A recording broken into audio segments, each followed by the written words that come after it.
વિડીયોની નવી નવી અપડેટ મેળવવા માટે સબસ્ક્રાઇબ કરો અમારી ચેનલ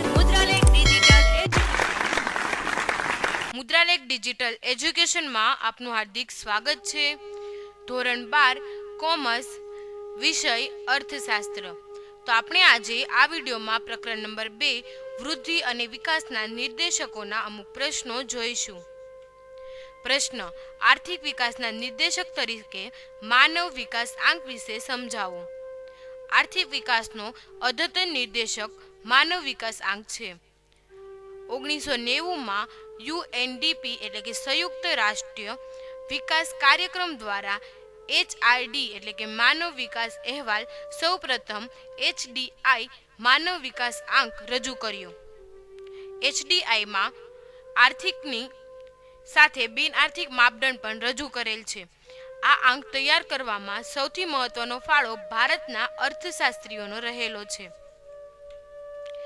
1990 થી એચડીઆઈને માપવા માટે વિવિધ ન્યૂનતમ અને મહત્તમ મૂલ્યોનો ઉપયોગ થતો, પરંતુ જેમાં 2010માં સુધારો કરી 3 જ મૂલ્ય પર ભાર મૂકવામાં આવ્યો છે, જે આંકની યાદીના બદલે સરેરાશ આધારિત સંયુક્ત આંક તૈયાર થયેલો છે।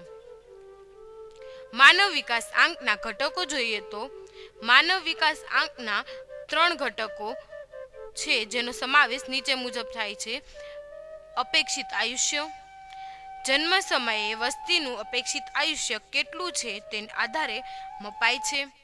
જો 50 વર્ષથી ઓછું અપેક્ષિત આયુષ્ય હશે તો તંદુરસ્તીથી વંચિત ગણવામાં આવે છે, જ્યારે 50 વર્ષથી વધુ હશે તો તંદુરસ્તીની સ્થિતિ સારી ગણાય છે। બીજું છે જ્ઞાન, પુખ્ત શિક્ષિતોની ટકાવારી કેટલી છે તેને આધારે જ્ઞાનનું પ્રમાણ મપાય છે, એટલે કે 15 વર્ષથી કે તેથી વધુ વયની વ્યક્તિઓમાં શિક્ષણના પ્રમાણ પોટ સાક્ષરતા દર કહે છે, જેમાં 2 બાબતોનો સમાવેશ થાય છે: શાળાના સરેરાશ વર્ષો અને શાળાના અપેક્ષિત વર્ષો। ટૂંકમાં દેશમાં શાળામાં અભ્યાસ માટે કેટલા વર્ષ અપેક્ષિત છે તેમાંથી બાળક કેટલા વર્ષ અભ્યાસ માટે જાય છે। ત્રીજું છે જીવન ધોરણ। જીવન ધોરણ એટલે પાણી, આરોગ્ય, સેનિટેશનની સુવિધા, ડ્રેનેજ, મકાન, વાહન વ્યવહાર, સંદેશા વ્યવહાર, દૈનિક કેલરી, પ્રોટીન, ચરબી ઉપરાંત 5 વર્ષની નીચેના બાળકોનો મૃત્યુદરનો સમાવેશ થાય છે। જીવન ધોરણને આધારે આવક હોય છે। જો આવકનો સૂચક આંક કાચી રાષ્ટ્રીય આવક અને સમખરીદ શક્તિ એટલે કે PPP ના આધારે મપાય છે। માનવ વિકાસ આંકની મુખ્ય બાબતો જોઈએ તો એચડીઆઈ એટલે કે હ્યુમન ઇન્ડેક્સ નું મૂલ્ય 0 થી 1 ની વચ્ચે હોય છે, જેમાં મહત્તમ મૂલ્ય 1 ની નજીક હોય તો તે દેશ વધુ વિકસિત કહેવાય અને ઊંચો ક્રમ મળે છે, જેમાં મહત્તમ મૂલ્ય 1 હોય છે અને લઘુત્તમ મૂલ્ય 0 હોય છે। જે દેશોનો એચડીઆઈ 1 થી દૂર હોય તો તે દેશોનો ઓછો વિકસિત કહેવાય અને નીચો મળે છે। 2014માં વિશ્વના 188 દેશો એચડીઆઈમાં 0.944 આંક સાથે, નોર્વે પ્રથમ ક્રમે અને ભારત 0.609 સાથે 130મા ક્રમે હતો। એચડીઆઈ 2014માં માથાદીઠ આવક, જન્મ સમયે અપેક્ષિત આયુષ્ય, અભ્યાસમાં અપેક્ષિત વર્ષો અને અભ્યાસમાં વાસ્તવિક વર્ષો જોઈએ તો નોર્વે, જેનું મૂલ્ય 0.944, તેનો ક્રમ હતો પ્રથમ। માથાદીઠ આવક 64,992, અપેક્ષિત આયુષ્ય 81.6, અભ્યાસના અપેક્ષિત વર્ષો 17.5 અને વાસ્તવિક વર્ષો 12.5। અમેરિકા 0.915, તેનો ક્રમ હતો 8। માથાદીઠ આવક 52,947, અપેક્ષિત આયુષ્ય 79.1%, અપેક્ષિત વર્ષો 16.5 અને વાસ્તવિક વર્ષો 12.9। શ્રીલંકા 0.727, તેનો ક્રમ હતો 90। માથાદીઠ આવક 12,547, અપેક્ષિત આયુષ્ય 75.8, અપેક્ષિત વર્ષો 13.1 અને વાસ્તવિક વર્ષો 7.5। ચીન 0.609, તેનો ક્રમ હતો 130। તેની માથાદીઠ આવક 5,497, અપેક્ષિત આયુષ્ય 68, અપેક્ષિત વર્ષો 11.7 અને વાસ્તવિક વર્ષો 5.4 હતા. ભારતનું મૂલ્ય હતું 0.538, તેનો ક્રમ હતો 147 અને માથાદીઠ આવક 4,866, જેનો અપેક્ષિત આયુષ્ય 66.2, અપેક્ષિત વર્ષો 7.8 અને વાસ્તવિક વર્ષો 4.7 છે. પાકિસ્તાન 0.348, જેનો ક્રમ હતો 188, તેની માથાદીઠ આવક 908 અને અપેક્ષિત આયુષ્ય 61.4, અપેક્ષિત વર્ષો 5.4 અને વાસ્તવિક વર્ષો 1.5 છે. HDIનું વર્ગીકરણ 2015ના HDIના અહેવાલમાં 188 દેશોને 4 વિભાગમાં વહેંચવામાં આવ્યા છે.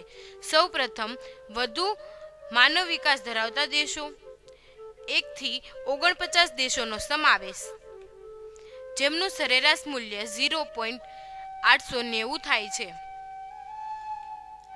બીજું, વધુ માનવ વિકાસ ધરાવતા દેશો, 50 થી 106 દેશોનો સમાવેશ થાય છે, જેમનું સરેરાશ મૂલ્ય 0.736 થાય છે. ત્રીજું, મધ્યમ માનવ વિકાસ ધરાવતા દેશો, 106 થી 143 દેશોનો સમાવેશ આમાં થાય છે, જેમનું સરેરાશ મૂલ્ય 0.614 થાય છે. ચોથું, નીચો માનવ વિકાસ ધરાવતા દેશો, 144 થી 188 દેશોનો સમાવેશ થાય છે, જેમનું સરેરાશ મૂલ્ય 0.493 થાય છે. HDIના તારણો જોઈએ તો માનવ વિકાસની દ્રષ્ટિએ 0.944ના મૂલ્ય સાથે નોર્વે પ્રથમ ક્રમે છે, જ્યારે ભારત 0.609 સાથે 130મું સ્થાન ધરાવે છે. આથી ભારત HDIના વર્ગીકરણમાં મધ્યમ ગ્રુપમાં આવે છે. માનવ વિકાસની દ્રષ્ટિએ આફ્રિકા ખંડનો નાઇજીરિયા દેશ 0.348 સાથે છેલ્લા ક્રમે છે. માનવ વિકાસ આંકની મહત્વની બાબતો જોઈએ તો HDIમાં આર્થિક જ નહીં, બિન આર્થિક સ્વરૂપની સામાજિક કલ્યાણના, શિક્ષણ અને આરોગ્ય જેવા માપદંડ પણ સમાવેશ કર્યો છે, જેથી આ આંક પરિપૂર્ણ બને છે. HDI ઘડનારાઓએ જણાવ્યું છે કે આ આર્થિક વિકાસ સાધન છે, જ્યારે માનવ કલ્યાણ અંતિમ ઉદ્દેશ છે. HDI મુજબ સાચી પ્રગતિ, આર્થિક પ્રગતિ, સામાજિક પ્રગતિ. હ્યુમન ડેવલપમેન્ટ ઇન્ડેક્સનો આંક વિધેયાત્મક છે, કારણ કે HDI વધે એટલે દેશોમાં શિક્ષણ અને આરોગ્યની સ્થિતિમાં સુધારો આવે છે. HDIના આંકથી વિકાસમાન દેશને ક્યાં, કેટલા અને કેવો વિકાસ આવશ્યકતા છે તે જણાવી શકાય છે.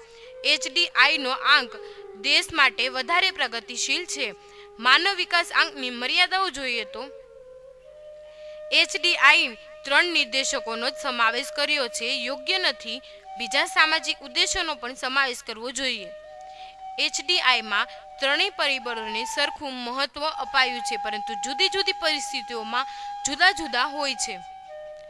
HDI નિરપેક્ષ સ્થિતિ દર્શાવતો નથી, માત્ર સાપેક્ષ સ્થિતિ જ દર્શાવે છે, એટલે કે કયો દેશ કયા સ્થાને છે તે દર્શાવે છે.